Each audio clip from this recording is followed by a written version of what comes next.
Esta es la predicación correspondiente al domingo 17 de septiembre de 2023 de la Iglesia Cristiana Cristo Viene de Algeciras. El pasaje de referencia para la predicación de esta mañana va a ser el libro del Génesis, capítulo 18, versículos 1 al 15 y capítulo 21 del 1 al 7. Como vimos la semana pasada, muy brevemente, la narrativa del Génesis comienza contándonos que Dios es creador de cielo y tierra, que el no orden y el caos, entendido como posibilidad del mal, es inherente a la condición de un mundo que es creación, que por tanto no es divino, que en ese sentido Dios ordena su creación para poner límites a ese caos. Las acciones ordenadoras de Dios están destinadas a hacer de toda la creación un templo donde habite su presencia. Como centro de ese templo tenemos un jardín en el Edén, donde Dios y el ser humano, creados a su imagen y semejanza, está en relación armoniosa con él. El ser humano, hombre y mujer, es un sacerdote que cuida de la creación como corregente con Dios. Dios, en esta creación ordenada, es fuente de vida y sabiduría, como transmite la presencia de los árboles del conocimiento del bien y del mal y del árbol de la vida presentes en el jardín. Pero una vez que el ser humano quiere ser como Dios y convertirse en fuente de sabiduría para sí mismo, siguiendo otra fuente de sabiduría que el relato de Génesis 3 nos transmite como la serpiente, que no es Dios, el ser humano se exilia de ese lugar privilegiado en el que habita la presencia de Dios y se hace consciente de su propia muerte. Ahora, el desorden se hace presente en la creación y el mal emerge en ella con toda su fuerza, como vemos en los siguientes capítulos del Génesis 4 al 11, en los que esos capítulos se nos muestra el intento del ser humano desesperado de recuperar la relación con la presencia de Dios, como es ese intento en Génesis 11 de la Torre de Babel, de construir una torre que una el cielo y la tierra, pero las consecuencias desastrosas que ese mal y ese desorden está provocando en toda la creación, en la vida de los seres humanos, se nos va narrando y manifestando en esos capítulos, en el asesinato de Abel por Caín, de ese mal que va aumentando hasta que Dios reinicia toda su creación por medio del diluvio con Noé y, como digo, en ese final con la Torre de Babel, en ese intento desesperado del ser humano por unir el cielo con la tierra.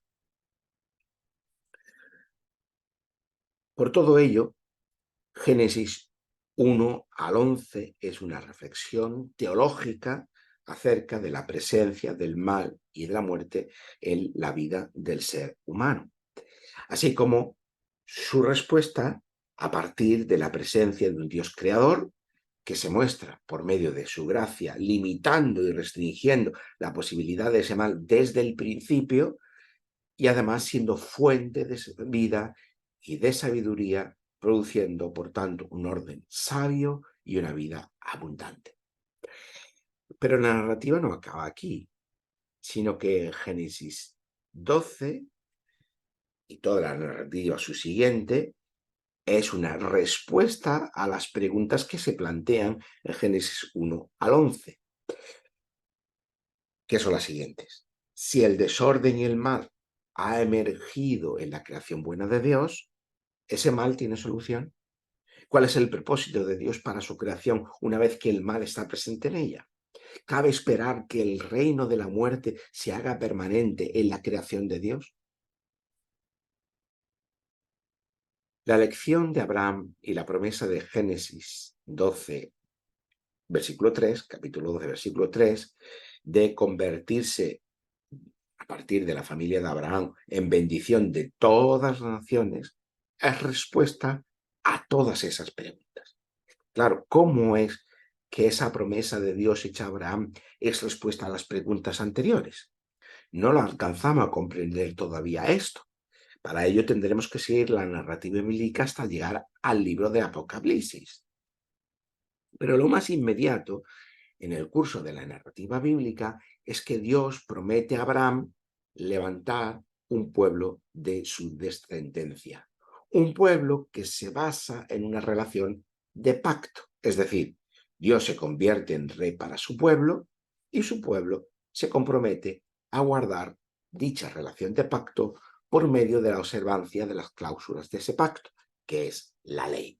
De esta manera, y por medio de la creación de un espacio santo, primero en el tabernáculo móvil y después en el templo, la presencia de Dios volverá a habitar entre los seres humanos, como al principio de la creación. La presencia de Dios en el tabernáculo, como en el jardín del Edén, y a partir del orden que se deriva del cumplimiento de la ley, por medio de su pueblo como corregente del orden de Dios, el pueblo de Israel se convierte en luz a las naciones para dar a conocer a Dios a todo el mundo, para dar a conocer a todo el mundo a Dios. No obstante, el pueblo de Dios fracasó en la vocación recibida y Dios mismo tuvo que cumplir la parte del pacto de Israel por medio del Mesías, en beneficio de toda su creación. Este proceso por el que Dios sigue poniendo orden en su creación está en marcha y culminará en una nueva creación, sin muerte, sin dolor y sin mal. Esta es lo que, de una forma muy esquemática y muy breve, toda la narrativa de la Biblia nos cuenta. Y nos hemos movido hacia atrás y hacia adelante en la narrativa bíblica respecto de Génesis 18 y 21, que son los pasajes de nuestra predicación de hoy, para que en todo momento tengamos claro por qué lo que aquí se cuenta es relevante. ¿Por qué se cuenta la historia de una familia, o mejor dicho, de un matrimonio que todavía no es familia, en la que no pueden tener hijos? ¿Qué relevancia tiene eso? Pues antes de que pueda haber un pueblo que salga de la familia de Abraham, es necesario que Abraham y su mujer tengan un hijo para que a partir de esa familia, a partir de ese hijo, se llegue a convertir en un pueblo. Pero, ¿qué ocurre con todo lo dicho si Abraham y Sara no pueden tener un hijo? Pues evidentemente que no habrá un pueblo, no habrá un Mesías, no se podrán cumplir las promesas hechas por Dios. ¿Y cómo es posible que sus promesas se cumplan a pesar de todas las dificultades? Cuantas más dificultades surgen a lo largo de la narrativa, mejor podemos conocer a Dios. Así es para Abraham y para Sara. Abraham tiene una experiencia de Dios en el momento de más calor del día, en Manré, un lugar que se llama Manré, versículo 1 del capítulo 18. De esta manera el relato nos indica que lo que se narra a continuación viene de parte de Dios. La escena que sigue no tiene nada especial, sino que cumple con todas las convenciones sociales y culturales de la época. Abraham ve a 3 viajeros que han llegado a la proximidad de su tienda, así que salen a recibirlos, postrándose en tierra. Eso es un signo de sumisión que no tiene intenciones violentas contra ellos, es decir, que va en signo de paz, versículo 2. Esto suponía que, según los patrones de hospitalidad de la época, de los que en muchos casos podía depender la vida de una persona, de aquellos que viajaban en el mundo antiguo, los patrones de hospitalidad que eran obligatorios, según las convenciones sociales y culturales de la época, no eran porque sí, era porque viajar en esta época era muy peligroso, los viajes eran largos, eran,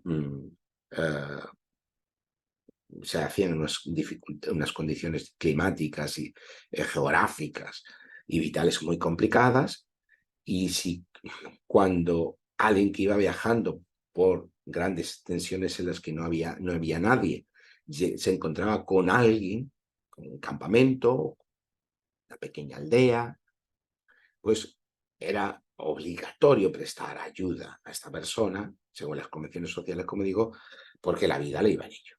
Y quizás mañana tú podías encontrarte en esa situación. Así que se esperaba que el huésped invitara al viajero para descansar y comer. Y esa es la invitación que Abraham les ofrece, versículo 3.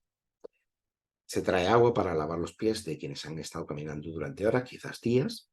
Se busca un lugar donde descansar a la sombra, lejos de la inclemencia de ese sol abrasador en el momento de más calor del día, versículo 4. Según los patrones culturales de la época, el huésped debía ofrecer algo de comer cuando los invitaba, pero después se esperaba que la comida fuera mucho mayor de lo que se había ofrecido.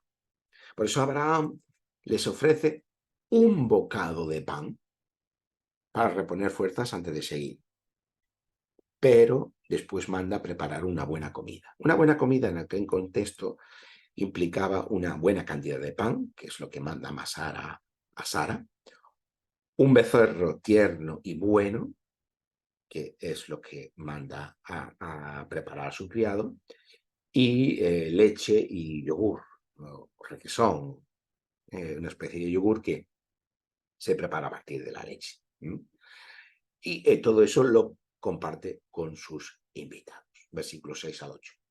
Estamos en el capítulo 18 de Génesis. Hasta aquí todo es normal. Todo fluye según las convenciones socioculturales de la época, pero el relato ya nos ha advertido que aquí debemos esperar algo más. Tener esa experiencia de Dios justo antes del comienzo de toda esta escena, sí que nos prepara para que en cualquier momento ocurra algo extraordinario. Y es que en la plena cotidianidad Dios se manifiesta. En los relatos de la Biblia, Dios ocurre y se manifiesta siempre en la vida cotidiana. En muy pocas ocasiones hay hechos extraordinarios. Claro, hay acciones poderosas de Dios, como es la salida del Éxodo, que se convierte en paradigmática, ¿no? Y hay algunos otros elementos, ¿no? Diríamos, claro, lo que ocurre en la cruz es algo también muy significativo, aunque sale todo de lo normal, la resurrección. Hay momentos, la encarnación, hay acciones, hay momentos puntuales en los que Dios se manifiesta de una forma completamente especial. Pero en la mayoría de las veces, Dios se nos manifiesta en nuestra vida cotidiana, en nuestra vida diaria, la vida diaria de las personas. Porque el Dios de la Biblia es un Dios lejos, un Dios que se manifiesta aquí y ahora en nuestra vida. Esa manifestación se produce con una simple pregunta, que lo cambia todo. Le preguntan los invitados a Abraham: ¿dónde está tu mujer? Versículo 9. Qué pregunta más extraña, ¿no? ¿Qué tiene que ver ellos con su mujer? ¿Y por qué están preguntando por su mujer? Algo parecería una pregunta indiscreta. La respuesta de Abraham es una mera transición en el texto. No aporta nada relevante, porque lo que viene a continuación es una promesa sorprendente, y ahí está el meollo de la cuestión. Les dice que dentro de un año Sara tendrá un hijo. Y esta es una declaración sorprendente, y tan sorprendente que Sara se ríe. Sara, ¿por qué se ríe Sara? Porque Sara y Abraham son viejos, y por tanto Sara hace ya tiempo que no tiene la regla, que no tiene el periodo. Entonces,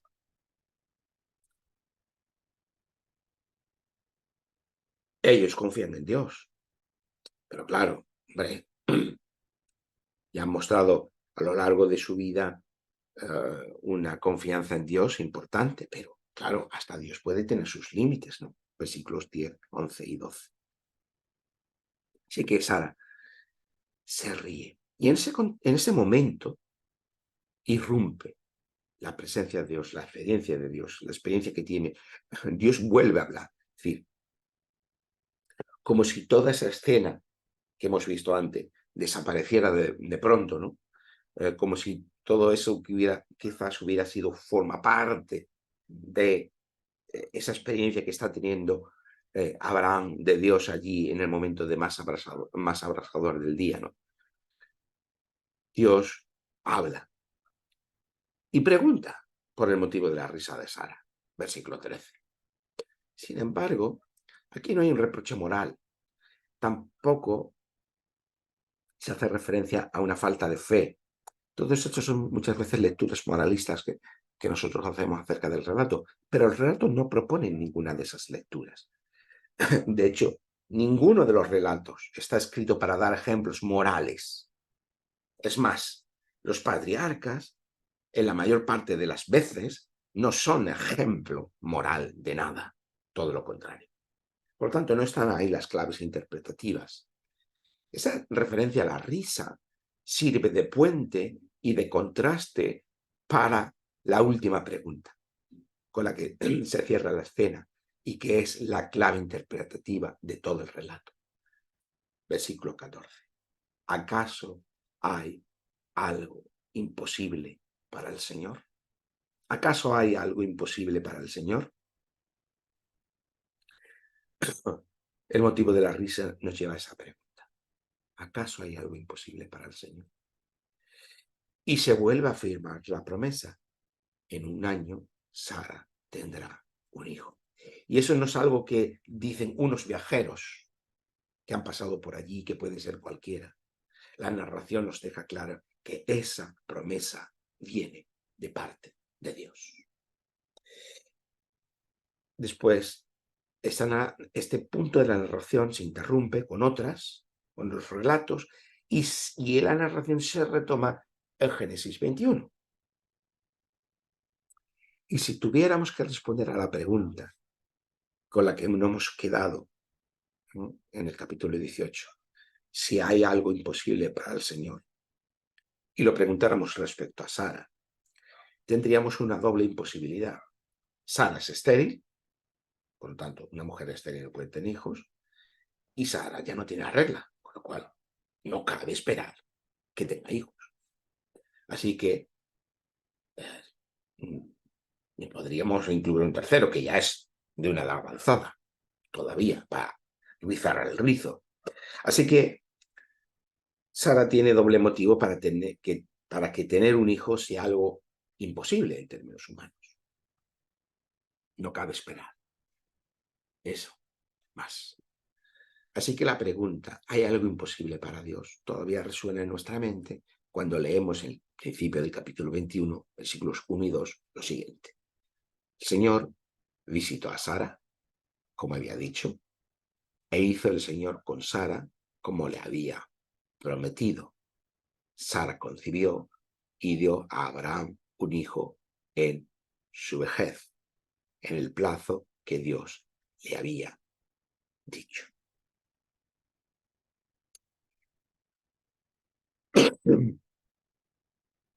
La respuesta ahora es evidente.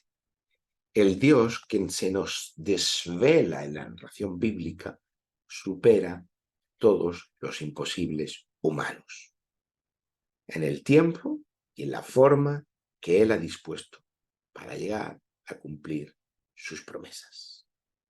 Y como promesa de Dios frente a las imposibilidades, el nombre de Isaac es un signo de ese Dios que nos hace reír frente a lo imposible. Como Sara dijo, Dios me ha hecho reír, versículo 6 del capítulo 21. Para Sara, Isaac es esa risa frente a lo imposible. lo imposible hecho posible por Dios en el tiempo que Él ha establecido. El espacio transcurrido desde Génesis 12, en el que Dios da la promesa a Abraham, hasta Génesis 21, en el que nace Isaac, para nosotros son unas pocas páginas que podemos leer en no muchos minutos. Pero para Abraham es toda una vida. Toda una vida esperando la promesa de Dios. Una vida en la que incluso durante un tiempo creyó que Ismael era esa respuesta. Quizás las antiguas promesas de Dios nos puedan hacer reír a nosotros hoy, movidos por el escepticismo. Todavía podemos seguir creyendo que este mundo un día será transformado para que la muerte, el mal y el dolor ya no estén presentes. Dios quizás nos hace reír porque parece imposible, pero ¿hay algo imposible para Dios? Nuestra situación presente de hoy nos puede parecer igualmente imposible de superar. ¿Cómo se va a resolver este problema que yo enfrento hoy? ¿Cómo creer que esta situación por la que estoy pasando hoy tendrá solución mañana? Pero de nuevo surge la pregunta. ¿Es que hay algo imposible para Dios? Recordemos, cuantas más dificultades surgen en el camino, mejor podemos conocer a Dios. La narrativa de la Biblia es un camino de obstáculos constante, como nuestra propia vida, pero una y otra vez la promesa continúa. Un rabino dijo una vez, no sin cierta sorna, que Dios siempre cumple sus promesas. Lo único que pasa es que tarda siglos en cumplirlas. Quizás tarde una vida, como en Abraham y Sara. Y por cierto, para los mayores, para los que me están escuchando, para los que la sociedad actual ya no reserva ninguna importancia, quizás Dios puede cumplir lo imposible al final de tu vida. Quizás nosotros no seamos los que veamos la respuesta de nuestra propia vida, sino que sean nuestros hijos o sean nuestros nietos. O quizás debamos esperar el día final. Pero Dios, nuestro Dios, es el Dios de lo imposible. Que así sea. Amén.